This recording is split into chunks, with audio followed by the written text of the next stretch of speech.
এক অদৃশ্য মালিক তাদেরকে নিয়ে যাচ্ছে প্রতিদিন প্রতিনিয়ত।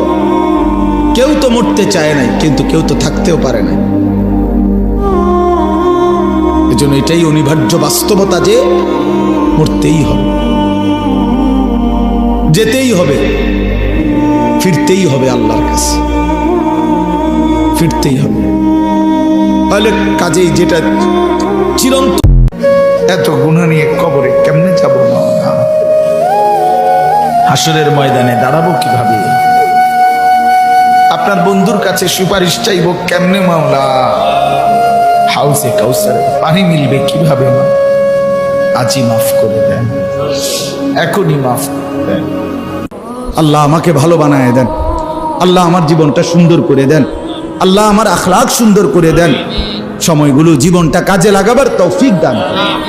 এ কেমন জিন্দিগি ভাই, কেমন জীবন এটা, ঘন্টার পর ঘন্টা, 3 ঘন্টা মোবাইল টিপে কেমনে একজন মানুষ, 5 ঘন্টা মোবাইল টিপে কেমনে রে ভাই, তুমি মানুষ না প্লাস্টিক? হায় হায়, সারা রাত উলঙ্গ ছবি কেমনে দেখে রে দোস্ত, মুসলমান এমন হয় কেমন?